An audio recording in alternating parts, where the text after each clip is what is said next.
Bonjour, je suis donc Fatem Zahra Sbah, je suis enseignante en psychologie à la faculté des sciences sociales de l'université Oran 2. Je suis enseignante en psychologie clinique notamment. Et puis j'aimerais faire cette intervention sous le titre de le statut des femmes algériennes entre réalisation, freins et défis.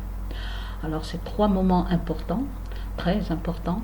Simplement, chaque moment, que ce soit les réalisations, les freins socioculturels, culturels, etc., ainsi que les défis à relever pour l'avenir, ces trois moments importants, très importants.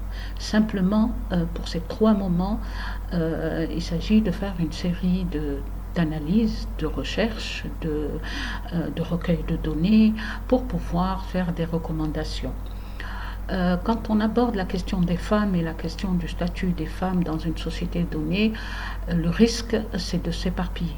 Le risque, c'est de ne pas aller au fond des choses, que ce soit par pans successifs, c'est-à-dire que ce soit le juridique, le social, l'éducationnel, enfin, il faut aller au fond des choses. Les experts devraient avoir un regard assez pointu sur les différentes questions, de manière à ce que les propositions et les tentatives de lever les freins, les obstacles, etc., donnent de bons résultats. Alors sur la question du statut des femmes, permettez-moi, si vous le permettez, permettez-moi de vous rappeler la phrase célèbre maintenant d'une personne récemment disparue, qui est Gisèle Halimi, et qui disait la chose suivante: faire avancer la cause des femmes, la question des femmes, c'est faire avancer les sociétés. Et c'est très juste en fait. C'est pourquoi cette réflexion m'est venue à l'esprit, parce que ça faisait suite à un autre type de réflexion où je me suis rendu compte que dans beaucoup d'États maghrébins, africains notamment, la question des femmes, il n'y a qu'à voir les intitulés des différents ministères, la question des femmes était souvent liée au développement social. D'ailleurs, les différents ministères, à différents moments de leur à différentes époques, on parlait de ministère de la femme, de la famille, de la solidarité et du développement social. Alors c'est que intuitivement, entre guillemets, il y a bien un lien entre le développement social, le développement de cette société, bien sûr vers le positif, vers l'équilibre, est lié à la question des femmes. Donc voilà, donc c'est pour dire que quand même il y a un lien très fort et qu'on voit régulièrement sur la question des femmes et du statut du femme, quel que soit le statut juridique, social, culturel, quel que soit le statut, et le développement d'une société. Alors sur la question, le premier point, sur la question des réalisations. Effectivement, les gouvernements successifs, et je parle de la société algérienne, sont amenés à proposer des avant-projets de loi, mettre en place des mécanismes, voter des lois, etc., sur la question des femmes, que ce soit, il est inutile de revenir, peut-être pas nécessaire de revenir sur toutes les lois qui ont été votées, mais on reviendra sur les principales, ont mis en place des mécanismes, ont mis en place un arsenal juridique, arsenal est peut-être trop dire, mais ils ont mis en place un cadre juridique pour pouvoir régler ou tenter de régler cette question du statut des femmes et de leur émancipation et de l'exercice de leurs pleins droits.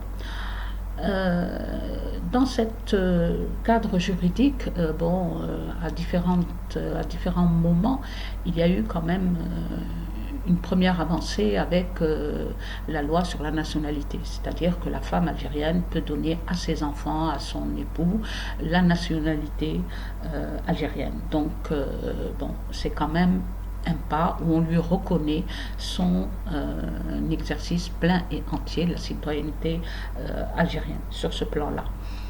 Il y a eu, et à mon avis c'est les plus importants en ce qui nous concerne, c'est la loi sur le harcèlement au travail, le harcèlement, la violence contre les femmes notamment. Ça c'est important et c'est déjà long, extrêmement important. La loi également, on en a beaucoup parlé, il y a quelques années sur la question de la parité, enfin sur la question de la représentativité des femmes dans les assemblées élues, etc., l'histoire des quotas. Bon, c'est pas suffisant, c'est évident, mais c'est quand même des premiers jalons où on laisse entendre que c'est possible. On laisse entendre qu'il faut continuer. Donc c'est ça qu'il faut retenir à mon avis. C'est que le gouvernement, et bien sûr les gouvernements successifs qui ont mis en place ces lois, ces décrets, ces mécanismes, la prise en charge des femmes violentées, etc., même si c'est pas parfait, il y a des choses à revoir, etc., mais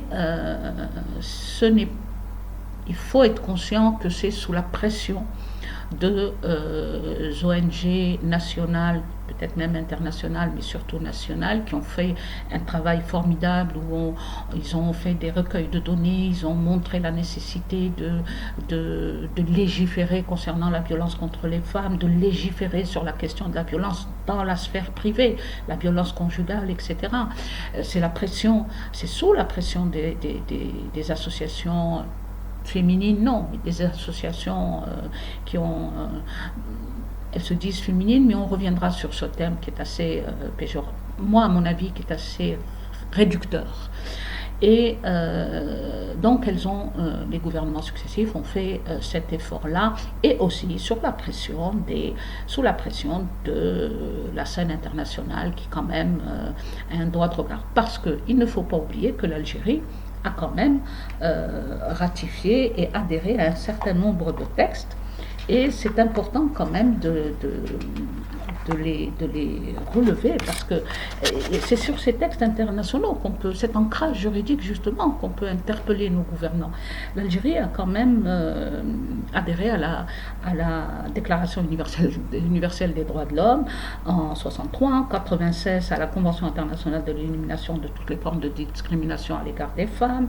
Elle a en 93 également adhéré à la Déclaration des Nations Unies sur l'élimination de la violence contre les femmes, à la déclaration de Beijing, de Pékin en 1995. En 2003, il y a eu le protocole additionnel à la Cour africaine des droits de l'homme et du peuple. Enfin, ça c'est pour dire que quand même, sur le plan international, l'Algérie a adhéré à un certain nombre de textes, c'est-à-dire qu'elle a signé, ratifié un certain nombre de textes pour lesquels elle se doit de mettre en conformité ses lois nationales avec ces lois internationales. Ça, on a tendance à l'oublier. C'est-à-dire que les pays qui signent et ratifient un texte ont le devoir, devant la communauté internationale, de mettre en application et de conformer ces lois nationales avec ces textes internationaux. Alors, dans la législation nationale, comme je vous le disais, toujours conformément à ces textes, il y a eu la loi sur le harcèlement sexuel, il y a eu la reconnaissance du statut de victime du terrorisme aux femmes violées par les groupes terroristes à l'époque. Il y a eu un certain nombre de dispositions dont il ne faut absolument pas minimiser l'impact. Bien sûr, ce n'est qu'une partie du travail qui reste à faire, mais c'est quand même important. Je me permets, puisque nous sommes encore en 2020, de reprendre officiellement le programme 2015-2020 du gouvernement, qui se fixait comme objectif, je le rappelle, en concertation, alors ils le disent bien, en concertation avec la société civile, une nouvelle, je les cite, une nouvelle stratégie de promotion de la femme. Elle donnera le privilège à l'insertion dans les circuits économiques, intensifiera la lutte contre les violences faites aux femmes et comportera des dispositions pratiques pour faciliter la conciliation des responsabilités professionnelles et familiales par la création de crèches, garderies et la généralisation du préscolaire. Je vous rappelle que c'est l'intervention du Premier ministre de l'époque lors de la présentation du plan d'action du gouvernement devant le Parlement en juin 2014. Et c'est le programme 2015-2020. Donc le gouvernement s'est engagé à prendre en charge la question du préscolaire, puisqu'il y a eu la généralisation du préscolaire, même si ça pose problème dans certaines localités, mais il y a eu quand même la proposition de généraliser le préscolaire pour faciliter comme mesure d'accompagnement pour les femmes qui travaillent, etc. Pas uniquement, parce que même les femmes qui sont au foyer, qui n'ont pas d'emploi salarié, peuvent déposer leurs enfants à la crèche, avoir un moment à elles, etc. Mais c'est un axe du programme 2015-2020 du gouvernement algérien. Donc c'est quand même important à faire. Enfin, c'est important à connaître, c'est-à-dire que ça a quand même été pris en considération, ça a été énoncé à l'intérieur d'un programme national sur 5 ans, quinquennal.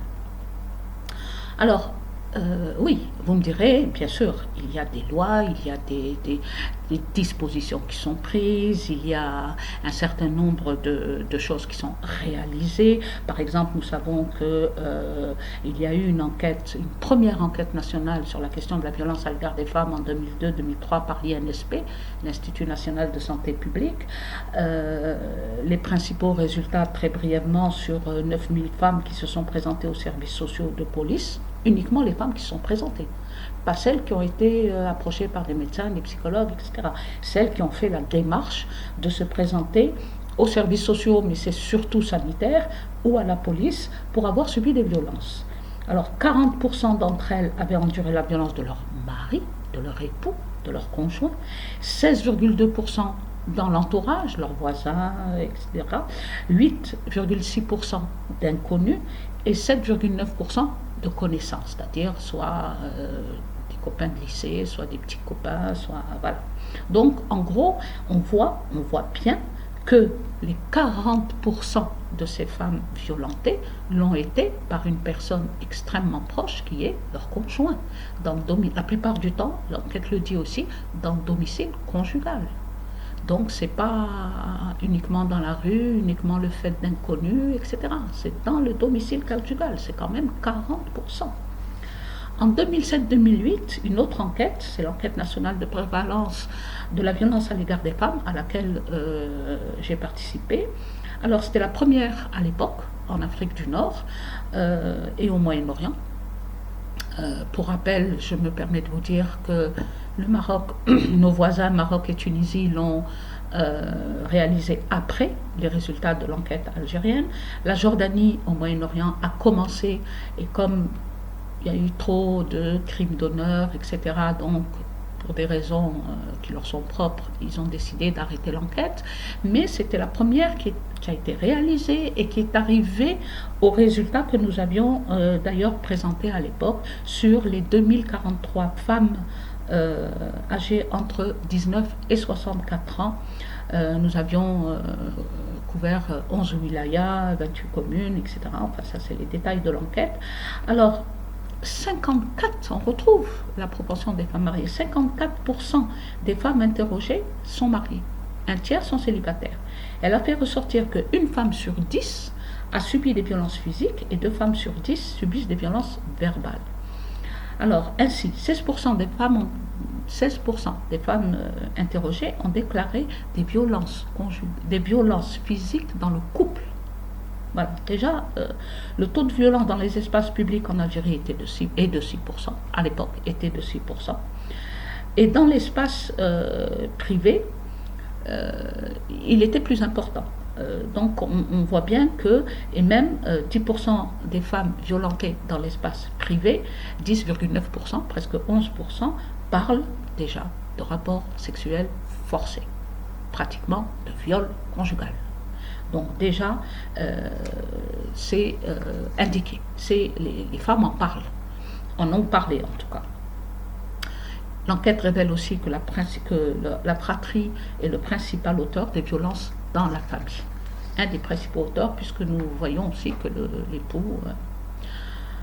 Alors, suite à cela, suite à cette enquête, suite à l'enquête de l'ENSP, à l'enquête nationale de prévalence à l'égard de la violence contre les femmes, il y a une série de mesures qui avaient à l'époque été prises. Certaines continuent actuellement et ce serait intéressant de savoir ce qu'il en est. Alors, permettez-moi de dire à ce niveau, au niveau des réalisations et les problèmes qui se posent quand on met en place des mesures, quand on met en place des politiques publiques, quand on met en place des plans d'action, etc. Malheureusement, ça il faut le dire et il faut nécessairement y remédier. On ne pense pas souvent à l'évaluation de ces politiques publiques, qui généralement sont étalées sur 4 ans, 5 ans. Il n'y a pratiquement pas d'évaluation à mi-parcours, au bout de 6 mois, 1 an. On ne fait pas d'évaluation. On fait le programme et puis on accumule les problèmes et on laisse les choses aller sans vraiment évaluer. Alors qu'est-ce que ça veut dire évaluer? C'est-à-dire revoir ce qui a été réalisé, à quel pourcentage ça a été réalisé, si ça n'a pas été réalisé, pourquoi, lever les freins, changer, amender. Enfin, donc on évalue pour ça, l'évaluation en cours de programme. Il s'agit, ça aussi c'est quelque chose qui gêne énormément les politiques publiques dans notre société. Alors, il y a eu aussi régulièrement maintenant les chiffres de la Direction générale de la Sûreté nationale sur les violences à l'égard des femmes. Donc c'est important de les étudier, de les analyser. Il ne suffit pas de dire que chaque année, il y a, en 2013 par exemple, il y avait 7010 femmes au niveau national qui ont déposé plainte. Sur les 7010 femmes qui ont déposé plainte, il faut vraiment détailler quelle catégorie d'âge, par qui elles ont été violentées, à quel moment. Enfin, il faut vraiment aller dans le détail pour justement pouvoir appliquer des politiques publiques qui prendraient en charge le phénomène. Alors, bien sûr, il y a eu en 2010 aussi, si je me rappelle bien, une publication d'un répertoire national des intervenants qui œuvrent dans le domaine de la lutte de la violence à l'égard des femmes. Ça, c'est important qu'il soit public, ce répertoire. Pourquoi? Parce que les intervenants sociaux, on devrait pouvoir orienter ces femmes vers d'autres secteurs, surtout si elles sont à la rue, si elles ont des enfants en bas âge, si elles ne travaillent pas. Donc tout ça, c'est des choses qu'il faudrait revoir ce répertoire, l'actualiser et le mettre à la disposition de tous, lui donner de la visibilité, etc. Tout ça, c'est important. Et il y a eu, alors pour être honnête, il y a eu des mécanismes et des instruments, comme je l'ai dit, qui ont été mis en place, dont notamment, tout simplement, en 2002, la création du ministère délégué chargé de la famille et de la condition féminine. C'est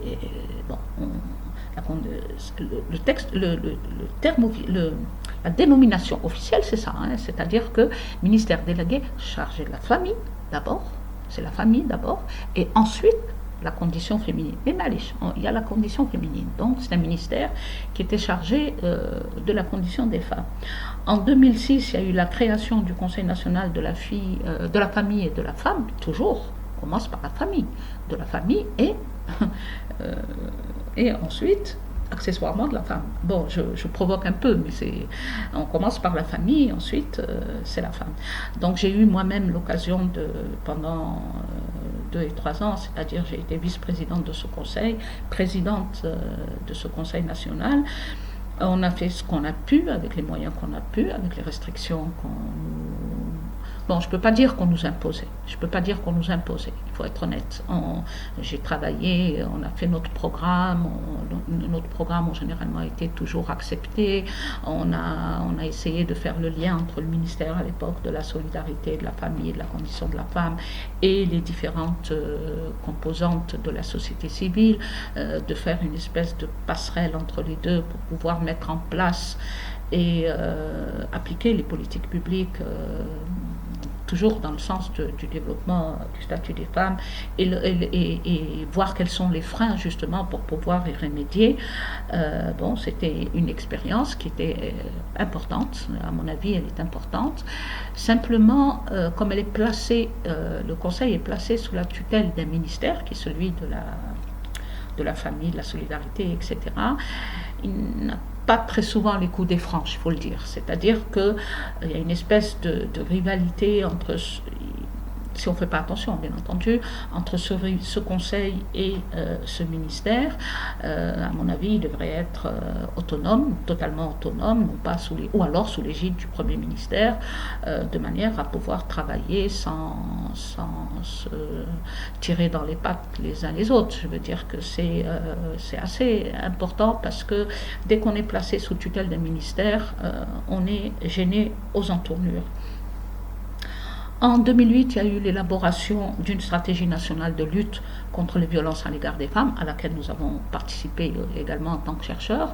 Alors, la stratégie s'est étalée sur quinquennale, je crois, sur 4 ou 5 ans, une série de mesures, mais bien entendu, toujours le problème de l'évaluation. On ne sait pas exactement quels sont les freins à la mise en place de cette stratégie. Il y avait un manque de communication et d'information.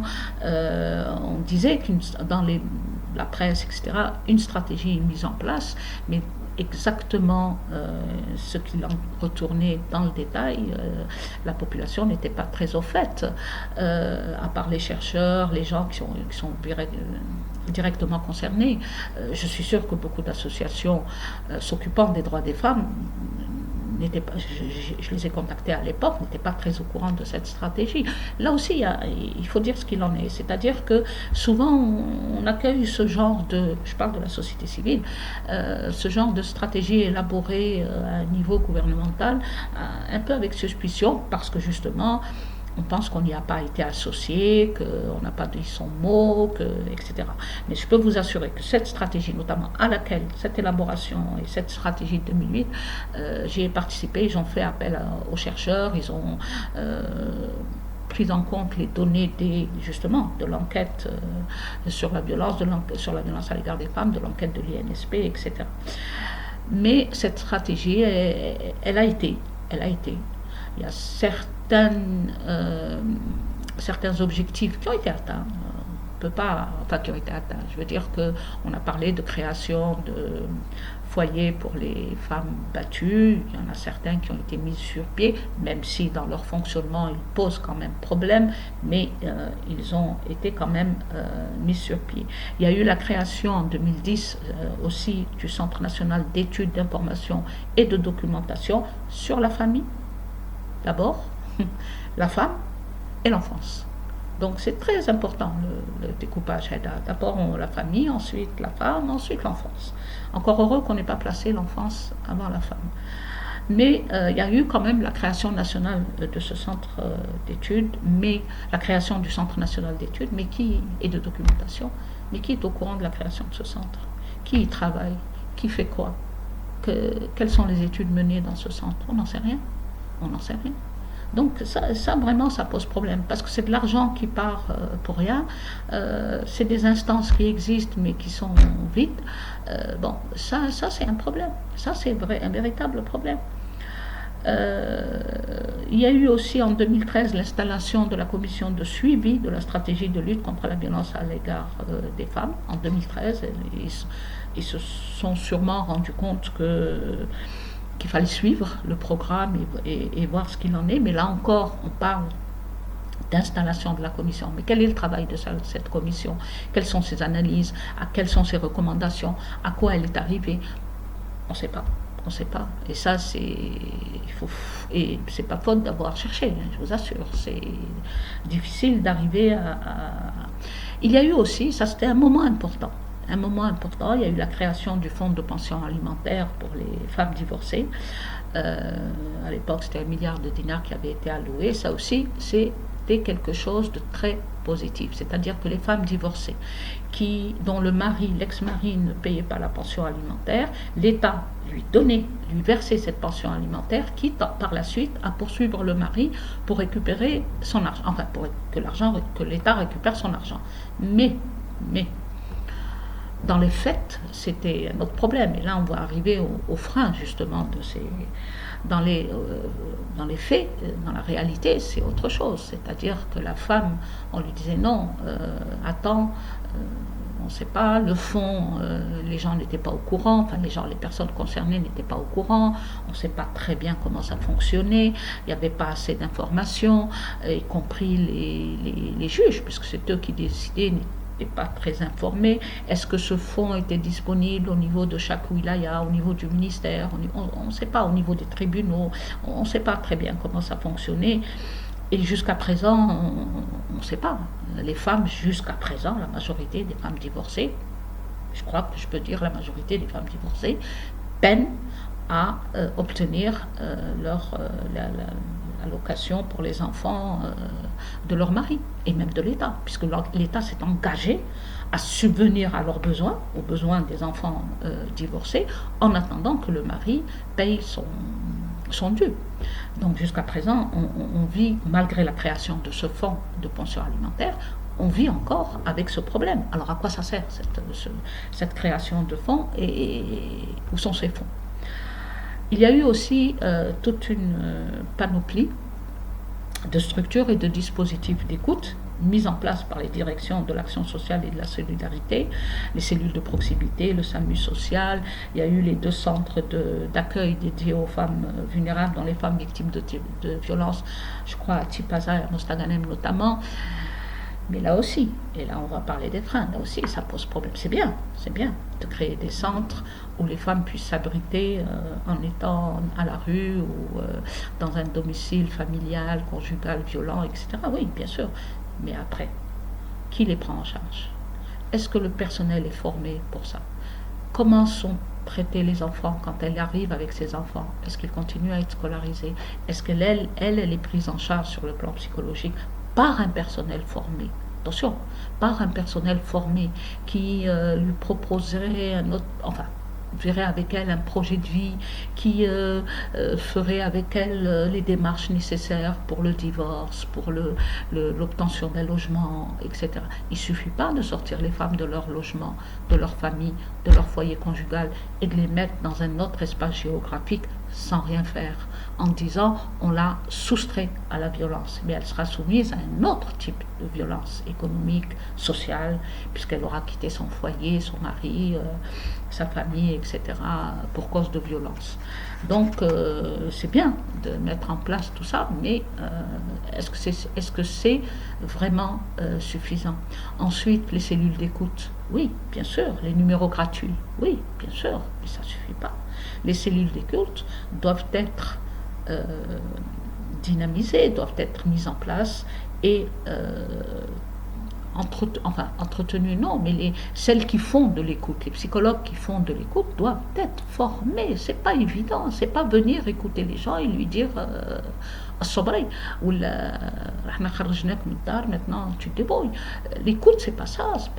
L'écoute c'est extrêmement important et c'est une technique en psychologie clinique. C'est pas écouter. La voisine écoute, la grand-mère écoute, la mère écoute, mais pas de la même manière.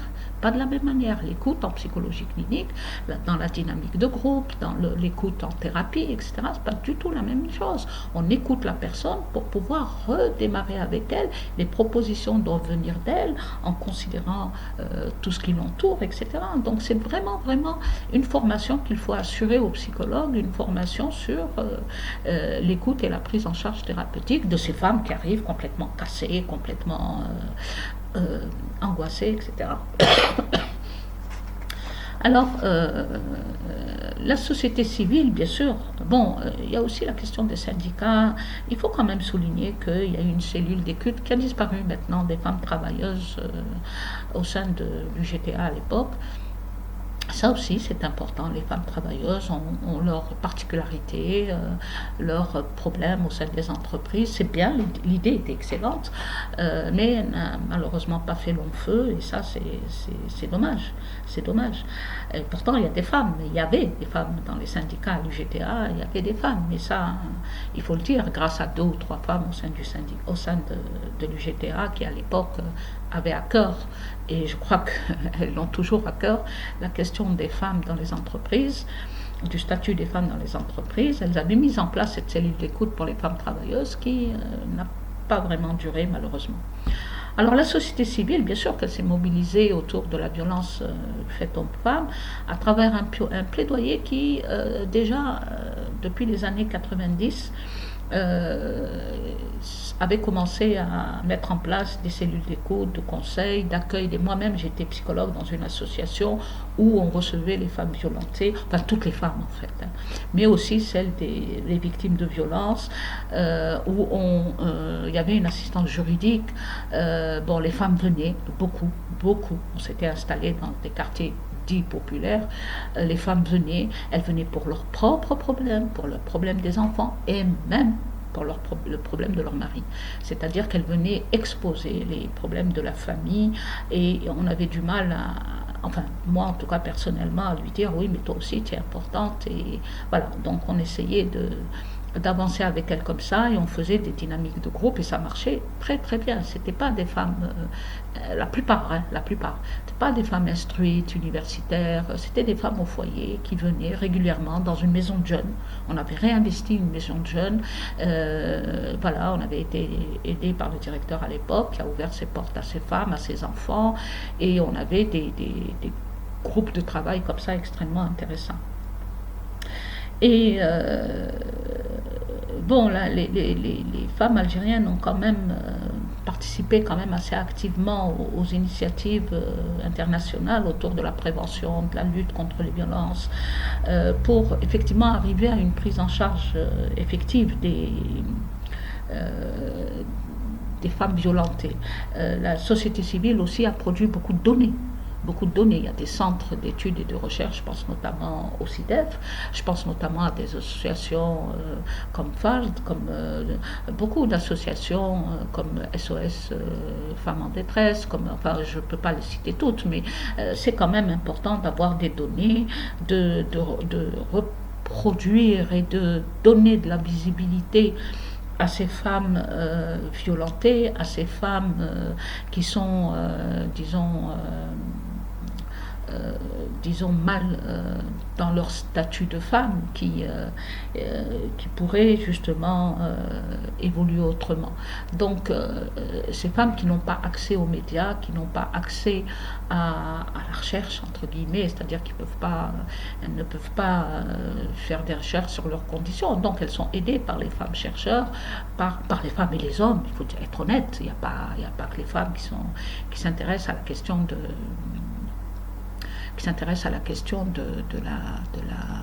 des conditions et du statut de la femme. Je crois qu'il est important d'unir toutes les compétences.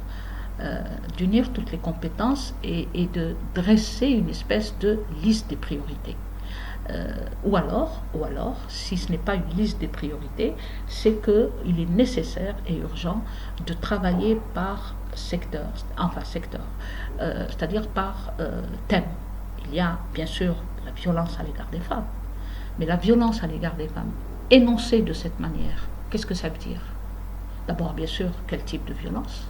Il n'y a pas que la violence physique, la violence psychologique, les rapports sexuels forcés, etc. Donc, les formes de violence, les différentes formes, la violence économique, un mari qui sort en jetant 100 dinars à sa femme pour la journée, ou en la privant de son salaire, etc. Donc, il y a un sérieux travail à faire là-dessus. Ensuite, ça c'est pour les violences. Les femmes, c'est quoi les femmes? Les femmes. C'est ce terme générique comme ça il faut le décliner. Les femmes, il y a les filles, de la violence exercée envers l'enfant fille. Il y a envers les adolescentes, ce n'est pas pareil, elles ne se manifestent pas de la même manière, c'est pas tout dans le même pot, c'est très très très différent. Et il y a la violence, bien sûr, des femmes au quotidien, dans la rue, dans le foyer, au travail, etc. Donc tout ça doit se décliner, tout ça doit faire des segments sur lesquels on devrait se pencher de manière beaucoup plus sérieuse et beaucoup plus fine. Les analyses devraient être beaucoup plus fines. Quand on répète, et ça c'est la psychologue qui parle, quand dans une société on répète constamment la violence à l'égard des femmes, la violence à l'égard des femmes, il y a une espèce de lassitude qui s'instaure chez ceux qui reçoivent ce message. Parce qu'on se dit, mais c'est quoi cette histoire? C'est dans le domaine privé, on ne peut pas intervenir, et puis il y en a marre, on ne nous parle que de ça. Non, mais si on parlait de la violence exercée sur les petites filles, par exemple, hein, des petites filles sont battues, des petites filles sont exploitées dans des maisons. Hein, pour faire le ménage, pour garder des petits-enfants plus petits, c'est-à-dire 10 ans, elle garde un enfant de 2 ans, 1 an, forcé pendant toute la journée. Elle fait des travaux ménagers qui ne sont pas du tout en adéquation avec son âge. Bon, les adolescentes, c'est aussi un autre type de problème. Les relations entre les filles et les garçons. Enfin, tous ces problèmes-là qu'il faudra disséquer. C'est-à-dire que ne pas englober tout ça dans les violences à l'égard des femmes sans vraiment aller au fond des choses. Il y a une violence extrême, des fois dans nos établissements, que j'ai constaté moi-même. J'ai demandé un jour à une jeune enseignante, j'avais constaté que dans la classe qu'elle animait, il y avait un garçon et une fille. À chaque table, elle mettait un garçon, une fille, un garçon, une fille. Donc, moi, ça m'a étonnée. Je lui ai dit, mais comment ça se passe? Est-ce qu'ils changent de place comme ils veulent? Est-ce que c'est eux qui ont choisi ça? Elle me dit, non, non, non, non, non. Moi, j'ai mis un garçon, une fille, tout simplement parce qu'ils ne se parlent pas. Quand je mets 2 garçons ensemble ou 2 filles ensemble, ils parlent et elles parlent. Mais quand je mets un garçon à côté d'une fille, ils ne parlent pas. Donc, je suis tranquille. Mais vous vous rendez compte de la violence? C'est-à-dire que quand tu es à côté d'un garçon, tu ne lui parles pas, c'est l'ennemi, et si tu parles, tu es indexé, on te montre du doigt si tu lui parles. Enfin, la petite fille, mais aussi le petit garçon. Hein. Donc, ça, c'est une violence. Ça, c'est une violence. Quand on demande à des petites filles, c'est vrai, j'ai l'air de... Mais c'est une violence dans le développement psychologique et affectif de cet enfant. Quand on demande dans certaines écoles, bien sûr, pas partout, mais c'est quand même des violences vécues par nos enfants. Quand on demande dans certaines écoles, au moment de la récréation, on dit aux petites filles, mettez-vous le long du mur, parce que les garçons vont courir, vont jouer, ils vont vous faire tomber. Donc vous poussez-vous et laissez toute la cour pour les garçons pour qu'ils puissent se défouler. Mais c'est quoi ça? C'est pas une violence? C'est pas une violence? Bien sûr que c'est une violence. Et beaucoup de petites filles, certaines, peut-être qu'elles n'auront pas de répercussions, tant mieux. Mais beaucoup de petites filles vivent ça comme une violence, etc., etc. Les exemples peuvent être multipliés à l'infini. Ça, c'est des violences contre les filles. Quand une petite fille rentre chez elle et qu'on lui dit non, tu viens, tu vas m'aider ça, tu vas faire ceci, et tais-toi, il me parle, c'est des violences.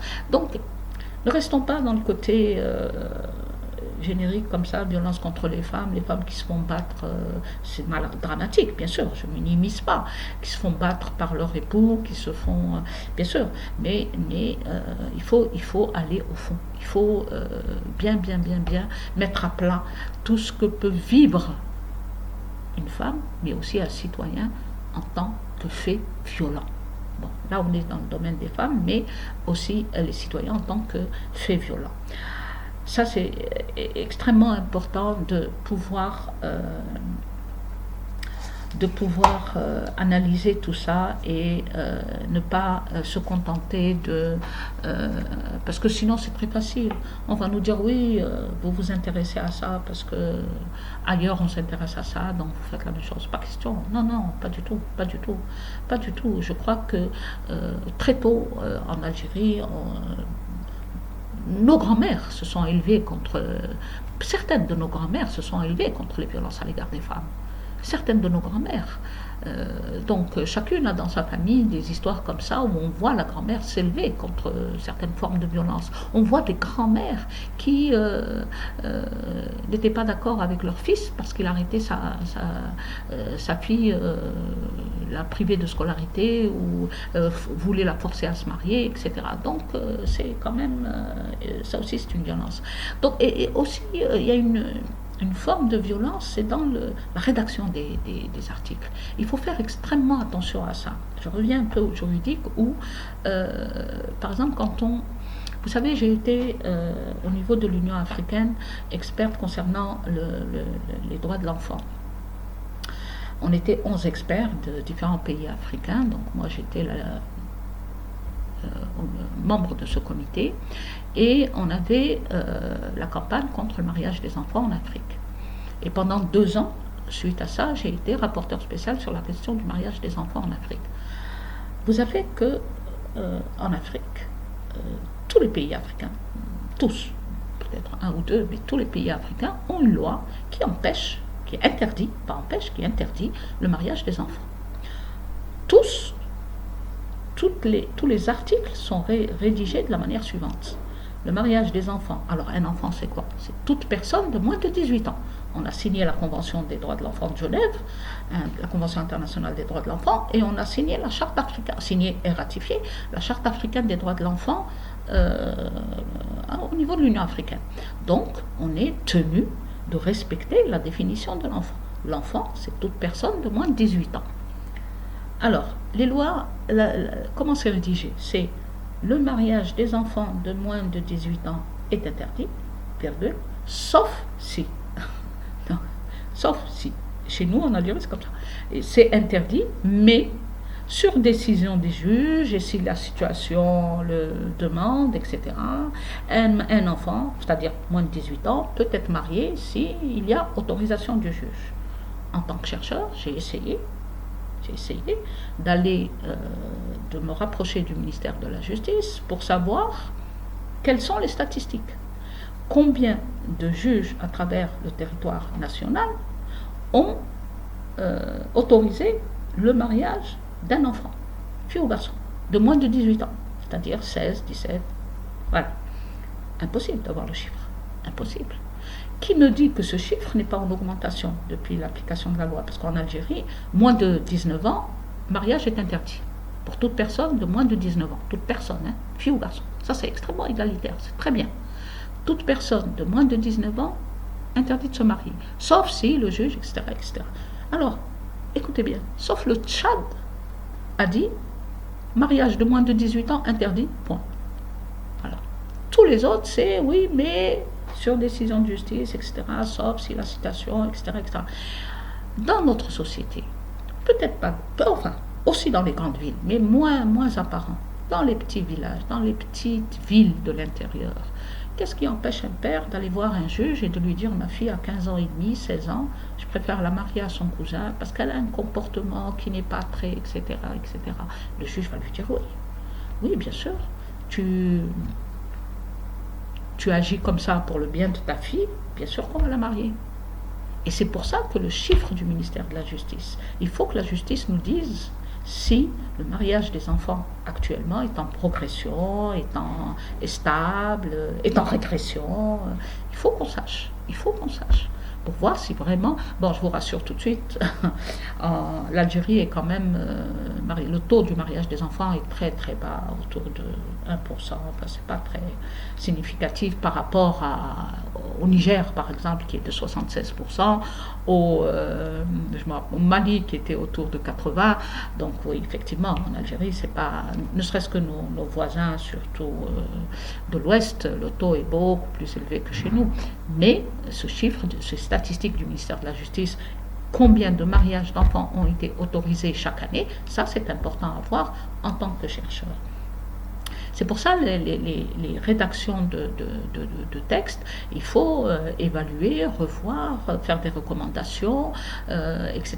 Parce que, et la dernière loi sur le pardon, ça aussi, c'est une seconde violence, c'est-à-dire que non seulement elle est violentée, frappée, humiliée, etc., mais en plus elle doit lui pardonner, c'est-à-dire que quand la famille intervient, quand lui demande pardon, on arrête toute procédure. Mais c'est quoi ça?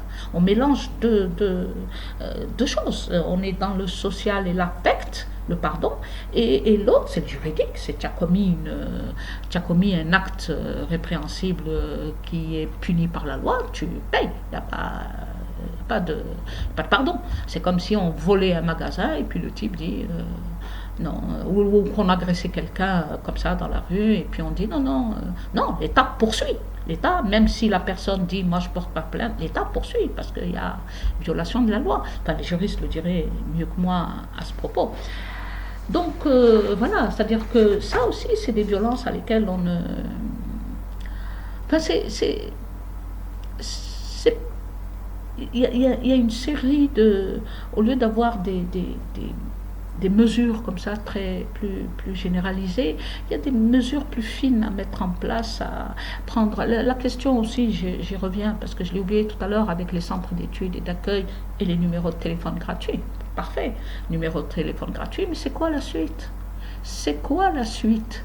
J'appelle un numéro de téléphone quand je peux, en plus, parce que il faut appeler sur un fixe, pas sur un portable, enfin bref. Donc j'appelle un numéro de téléphone. Oui, mais il est minuit. C'est quoi la suite? On vient me chercher, on m'envoie à la police. C'est quoi la suite? Quel est le dispositif dans son intégralité? Je suis violentée, j'appelle à ce numéro. On va me dire attendez demain 8 heures. On va me dire oui, on peut venir vous chercher, mais il n'y a pas d'ambulance, il n'y a pas de voiture. La police refuse de venir vous sortir de chez vous. Voilà, il faut une véritable coordination entre tous les différents secteurs, police, gendarmerie, affaires sociales, etc. Il faut une coordination entre tout ça. On ne peut pas... Il y en a qui jouent le jeu, c'est-à-dire le centre va répondre au téléphone et puis la police va dire non, moi minuit elle est chez elle, moi je ne peux pas y aller. Ou alors son fonctionnement en tant que corps de sécurité l'empêche d'aller dans un domicile, de frapper et de dire je viens chercher votre épouse. Donc il faut mettre en place des mesures beaucoup plus concrètes et dans leur intégralité. Pas faire des effets d'annonce. Voilà, on a un numéro de téléphone, vous pouvez appeler. Ouais, mais c'est pas suffisant. Pas suffisant. Elles vont être 100, 200, 300 à appeler, et puis ensuite on va voir que c'est inefficace, on n'appelle plus. Non, une mesure doit être adoptée par différents secteurs. Chaque secteur doit vraiment mettre en place ce qui le concerne pour pouvoir apporter un service plus efficace et plus complet à la personne qui demande de l'aide quand elle est agressée. Donc voilà, c'est tout ça auquel il faudrait beaucoup réfléchir. Alors bien sûr, il y a des recommandations. Une des premières, c'est concernant, moi à mon avis, elles vont s'articuler autour de 4 grands axes qui sont la formation, l'éducation, l'information, ça c'est évident.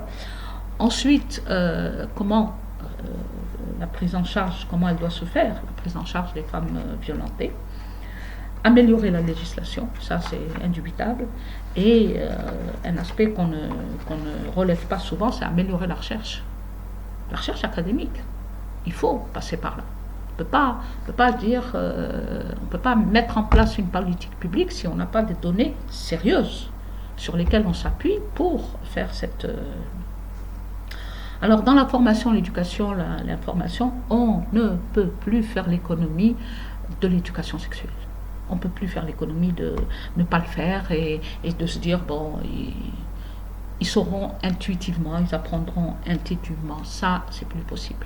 Il faut intégrer dans le système éducatif pour que les hommes et les femmes de ce pays se respectent, qu'ils apprennent à se connaître l'un l'autre, à respecter les besoins des uns des autres, etc.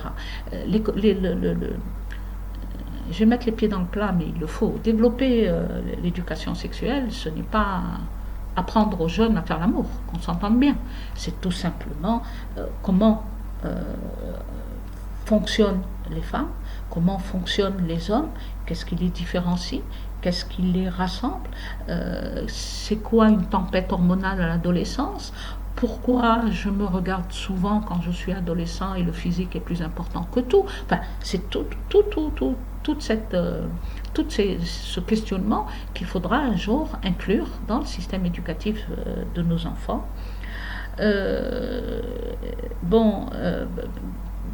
Informer, bien sûr, quand il y a des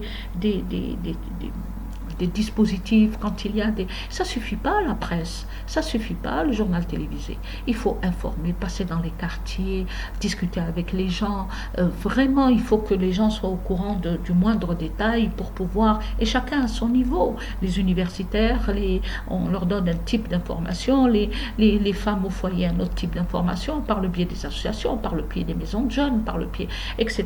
Il faut informer. L'information est capitale si on veut qu'une politique publique soit soient mises en place, réussissent, soient mises en place et réussissent. Il faut absolument informer et gagner, faire en sorte que les gens adhèrent à cette politique publique. Ne pas avoir peur de rectifier si on voit qu'on s'est trompé, que ça ne porte pas les fruits. C'est pas un texte sacré. Il faut apprendre à réviser ce qu'on a proposé parce que les retombées sont telles que, etc. Surtout avec ce qu'on vient de vivre, la pandémie, avec la profusion des réseaux sociaux, avec les choses doivent changer. Ce n'est plus le NTV qui donne l'information uniquement. On doit vraiment changer de mode de communication, d'information, d'écoute de ce que proposent les autres, etc. Alors, pour le deuxième point, concernant la prise en charge des femmes violentées, bien sûr qu'il faut un soutien et un accompagnement de la femme dans les démarches qu'elle peut entreprendre.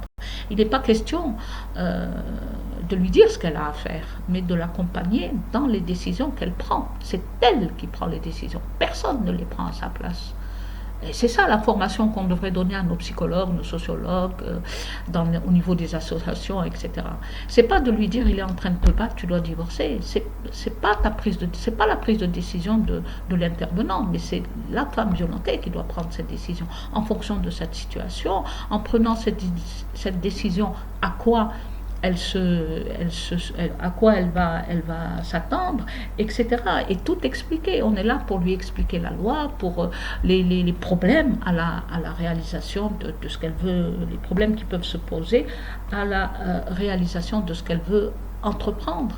Ne pas négliger non plus le poids des familles, le poids moral, le poids culpabilisant des familles. Tes enfants sont grands, sont petits ou sont grands, comment tu vas faire, il vaut mieux supporter. Comment opposer un contre-discours? Pourquoi ne pas faire des dynamiques familiales? Pourquoi ne pas s'intéresser à la famille? Donc c'est extrêmement complexe, hein. Il ne faut pas croire que... Mais la femme, en l'écoutant, la femme violentée, en l'écoutant, en lui disant voilà ce qui existe, comme arsenal juridique, comme disposition, voilà ce que tu peux, voilà.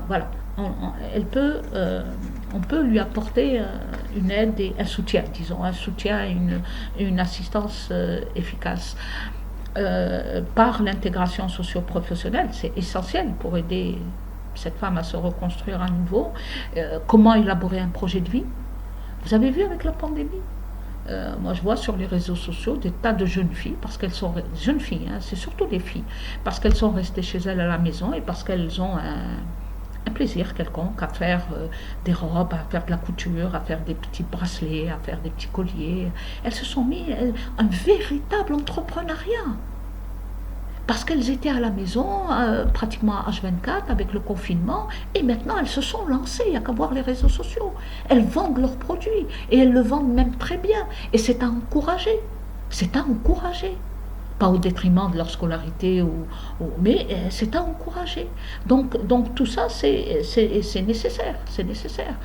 Bien sûr que les centres, pour en revenir aux centres d'accueil, sont nécessaires quand la personne n'a pas où aller, mais avec les mesures d'accompagnement adéquates. Il ne s'agit pas de ramener la femme généralement avec ses enfants et de lui offrir le gîte et le couvert, même pas le couvert, des fois que le gîte. Ou alors, comme ça, dans certains centres, on va lui dire oui, toi tu peux rester là, mais tes enfants vont aller dans un autre pavillon parce que, enfin, des absurdités de ce genre, ça existe. Donc la femme forcément refuse. Donc voilà, tout ça, il s'agirait d'aller au plus profond de ces propositions et de voir qu'est-ce qui marche pas et pourquoi ça ne marche pas. Alors les violences à l'égard des femmes. Il faut se dire aussi que souvent, elles proviennent de femmes elles-mêmes, c'est-à-dire les femmes qui agressent d'autres femmes. Donc, faire un travail de sensibilisation, un travail psychologique sur certaines femmes qui agressent leurs filles, leurs belles-filles, leurs sœurs, leurs mères, etc. Donc c'est pas uniquement une guerre des sexes, hein. C'est aussi dans la société, on considère et c'est ces idées-là qu'il faut combattre, qu'une femme n'a pas une belle-fille notamment, n'a pas donné son point de vue, elle doit exécuter, c'est toutes ces idées-là qu'il faut combattre et on les combat par le système éducatif, on le combat par des campagnes de sensibilisation, par des documentaires dans les médias lourds. On les combat pas en mettant des femmes qui pleurnichent et qui embrassent les pieds de leur mari et qu'on montre ça à une heure de grande écoute. Donc il faut quand même qu'on s'attaque à ces morceaux-là aussi et qu'on revienne sur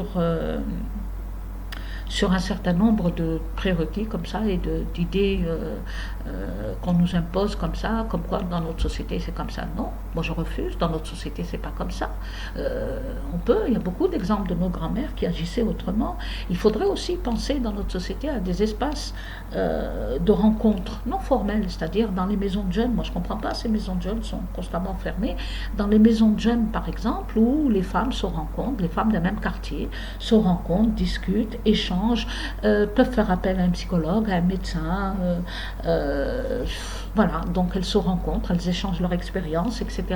Au lieu de rester toute l'après-midi face à sa télévision, elle peut se dire, tiens, je vais à la maison de jeunes, il y aura des femmes, on discutera, on échangera, je montrerai ce que je fais, elles me montrent ce qu'elles font, etc. C'est important, c'est important. Il y a eu également, alors là, dans le domaine de la santé, à un certain moment, je ne me rappelle plus de la date, mais il y a eu la création des CISM. Les CISM, c'est les centres intermédiaires de santé mentale, c'est-à-dire qu'à un moment, le ministère de la Santé a pensé que, et c'est une bonne chose, pour des petites difficultés du quotidien, disons, il mettrait en place des CISM à l'intérieur des polycliniques, des centres intermédiaires de santé mentale, où l'individu, femme ou homme, n'irait pas directement dans un hôpital psychiatrique ou chez un psychiatre. Il y a des équipes formées, qui ont été formées au sein de ces CISM pour recevoir des adolescents en difficulté, des adolescents passant le bac et très angoissés, des femmes violentées, des jeunes filles qui vivraient mal leur crise d'adolescence, etc. Eh bien, elles ont fonctionné 4-5 ans et puis ensuite on n'en parle plus. Puis ensuite on n'en parle plus. On n'en parle plus, on les a laissés mourir de leur belle mort. Il y en a peut-être un ou deux au niveau d'Oran qui fonctionnent encore, mais voilà, il n'y a pas d'essor, on n'encourage pas, les personnes partent à la retraite, on ne les remplace pas, etc. Donc, alors que c'est des structures qui existent et qui ont fait du travail, qui ont fait de l'excellent travail pour certaines structures. Et donc, il s'agit d'encourager, de revoir le fonctionnement et de laisser qu'il continue à fonctionner. Donc c'est dommage, c'est une perte sèche, et c'est dommage.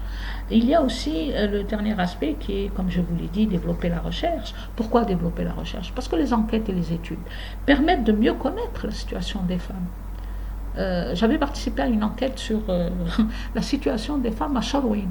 Combien d'entre vous savent où se situe Charouine? Charouine, c'est une commune d'Adrar, où les femmes travaillent, mais elles ont un travail extrêmement difficile, qui est d'aller dehors, en pleine nature, de faire du gravat, des petits cailloux. Alors elles cassent des grands cailloux à coups de marteau pour faire des petits cailloux en plein soleil, etc. C'est un travail salarié, etc.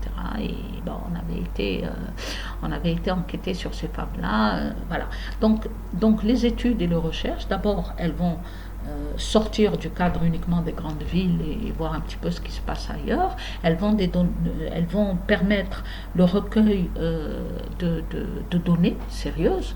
Elles vont également déterminer, délimiter les conséquences de ces violences, bien sûr les déterminants de ces violences, mais aussi leurs conséquences, surtout les études qualitatives, nous en avons fait beaucoup, qui vont nous aller au profond, comment une femme, par exemple, continue à rester avec quelqu'un qui l'agresse régulièrement, etc. Pourquoi? C'est pas uniquement une question d'ordre économique, c'est très complexe. Donc il faudrait détricoter tout ça et voir qu'est-ce qui se passe, pour pouvoir proposer des prises en charge et des politiques publiques adéquates. Quelles sont effectivement aussi, il faudrait s'intéresser aux attentes de ces femmes. Qu'est-ce qu'elles attendent de nous, en tant que chercheurs, en tant que société, en tant que... Vous savez, moi j'ai été très très souvent, plus jeune, quand j'étais dans le mouvement associatif, confrontée à des réflexions du genre, oui, mais toi, tu n'es pas comme nous. Oui, mais toi, tu conduis une voiture, tu sors le soir, ton mari te dit rien, c'est pas nous. Bien sûr, c'est pas vous. Bien sûr, bien sûr. Et ça, il faut en tenir compte. Ça, il faut en tenir compte. C'est pour ça qu'il faut exactement savoir quelles sont leurs aspirations. De plus en plus, on rencontre des jeunes filles qui disent, moi, j'ai pas envie de travailler. Si j'ai un mari qui subvient à mes besoins et à ceux de mes enfants, moi, j'ai pas besoin de travailler. Donc,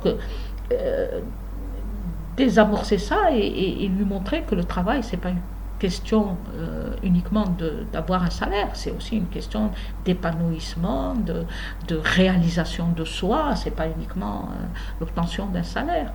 Et bien sûr, ces résultats de recherche permettraient d'élaborer des programmes d'information, de sensibilisation, d'intervention aussi auprès des populations vulnérables. Il y a aussi la coopération et la collaboration à l'échelle internationale. Il ne faut pas s'isoler, on n'est pas isolé. À des degrés divers, on vit pratiquement les mêmes choses dans différentes sociétés.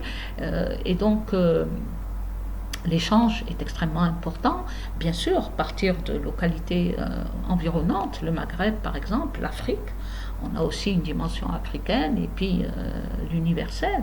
C'est extrêmement intéressant et ne pas s'isoler en se disant non, pas de regard extérieur, les autres c'est pas comme nous. Non, non, c'est une attitude. D'abord, c'est pas une attitude de chercheur et de personne objective et il faut absolument rompre avec tout ce qui nous isole et rompre également avec les généralités. Parce que les généralités, bon, au début, oui, on s'y met tout, enfin, on est tous assez généralistes dans la position des problèmes, mais c'est un moment. Ensuite, il faut aller fin fond de l'analyse, il faut décortiquer tout ça, les données que nous avons, il faut décliner par sexe, par âge, par situation géographique, etc., socio-économique. C'est extrêmement un travail vraiment à faire. On ne peut pas faire l'économie de ce travail-là pour pouvoir justement imposer. Il faut imposer nos réflexions, nos recommandations et nos grilles d'observation et d'analyse à ceux qui décident, aux décideurs et aux bailleurs de fonds. Parce qu'il y a des programmes qui sont faits pour pouvoir former des jeunes ou des femmes, pour pouvoir prendre en charge des femmes, etc. Et tout ça, ça ne peut pas se faire sur uniquement la bonne volonté. Elle est nécessaire, certes, mais elle n'est pas suffisante. C'est très difficile d'avoir un regard comme ça synthétique sur le statut des femmes en Algérie, ou enfin pour l'instant en Algérie, c'est très difficile de tout aborder, mais il faut, à mon avis, profiter de ce qui existe, l'améliorer. Ce qui existe, par exemple, sur le plan des mécanismes mis en place, sur le plan des textes votés, élaborés, etc. Il faut profiter de ce qui existe, ne pas le tenir comme acquis. N'importe qui peut demain le mettre, changer la donne. Et penser à améliorer. Penser à améliorer en faisant des plaidoyers régulièrement, en interpellant les pouvoirs publics, interpeller les pouvoirs publics sur la question du fond de l'action sociale concernant les femmes divorcées et l'allocation pour leurs enfants. Voilà, ne pas oublier avec ceux qui ont mis en place ces mécanismes-là, ils ont tendance à les oublier. Ben nous, on fait la même chose, on oublie. Non, il faut un suivi régulier. Ça, c'est le travail non seulement du mouvement associatif, mais c'est aussi le travail des chercheurs pour interpeller les pouvoirs publics et leur dire attention, là, il y a danger. Là, vous avez laissé tomber ce problème-là et ce phénomène-là, alors que vous aviez commencé à le prendre en charge, etc. Donc, voilà. J'espère que je n'ai pas été trop longue, que j'ai essayé de parler non seulement de ce qui a été réalisé, des freins, bien sûr, sans tomber dans... On sait où se situent les freins. Il y a une espèce d'image de la femme qu'il faut changer, qu'il faut... il y a une espèce d'image de la femme, des stéréotypes, comme il y a des stéréotypes des jeunes, comme il y a des stéréotypes... Voilà, donc il faut déconstruire un certain nombre d'idées préconçues comme ça. Et ça ne se fait pas du jour au lendemain, c'est un travail de longue haleine. Et j'espère que il y a le juridique aussi qui est important, mais sur lequel on doit revenir souvent.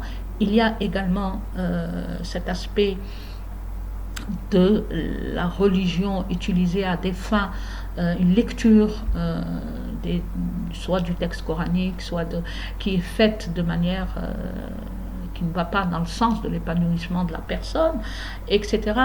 Le travail du mouvement associatif qui devrait être un travail régulier, responsable, etc.